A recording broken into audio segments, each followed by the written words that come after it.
ঢাকা মহানগর উত্তর স্বেচ্ছাসেবক দলের সাবেক সাধারণ সম্পাদক আজিজুর রহমান মুসাব্বিরকে গুলি করে হত্যা করেছে দুর্বৃত্তরা।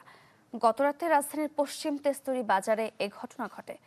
প্রতিবাদে কারওয়ান বাজারে সার্ক ফোয়ারা মোড় অবরোধ করেন নেতাকর্মীরা। হিরন আরও মিনারেল ওয়াটার মাত্র 50 পয়সায় প্রতি লিটার। ঢাকা মহানগর উত্তর স্বেচ্ছাসেবক দলের সাধারণ সম্পাদক ছিলেন আজিজুর রহমান মুসাব্বির। রাজধানীর তেস্তুরি বাজারে শরীয়তপুর সমিতির অনুষ্ঠান শেষে ফিরছিলেন তিনি।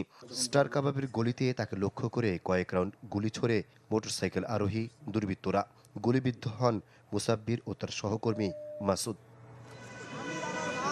দুজনকে উদ্ধার করে বিআরবি হাসপাতালে নিলে মুসাব্বিরকে মৃত ঘোষণা করেন চিকিৎসক।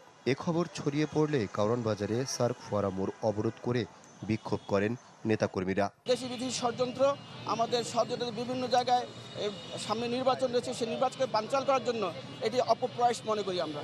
আজিজুর রহমান মুসাব্বিরের মতো নেতাদের সরিয়ে দিতে পারলে সেই পতিত ফ্যাসিস্টদের মনের ইচ্ছা পূরণ হবে এবং আমি মনে করি এটি একটি পূর্ব পরিকল্পিত হত্যাকাণ্ড। আমরা অবিলম্বে প্রশাসনকে আহ্বান জানাবো এই ঘটনার দৃষ্টান্তমূলক শাস্তি এবং গ্রেপ্তার করে তার দৃষ্টান্তমূলক শাস্তি দিতে হবে। ময়নাতদন্তের জন্য মুসাব্বিরের মরদেহ ঢাকা মেডিকেলের মর্গে পাঠায় পুলিশ। হত্যাকারীদের অবিলম্বে গ্রেফতার ও বিচার দাবি করেন বিএনপি নেতারা। লোকারণ্যের মধ্যে যদি ঘাতকরা যদি এভাবে যদি হত্যা করে তারা যদি পালিয়ে যেতে পারে, তাহলে বলতে পারেন কোনো প্রার্থী, কোনো রাজনৈতিক দল, এমনকি জনগণের ন্যূনতম কোনো নিরাপত্তা কিন্তু আর থাকছে না।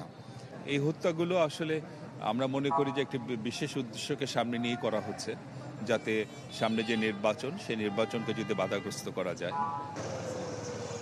এদিকে গুলিবদ্ধ মাসুদকে নেওয়া হয় ঢাকা মেডিকেল কলেজে। তার পেটের বাম পাশে গুলি লাগলেও শঙ্কামুক্ত বলে জানান চিকিৎসক।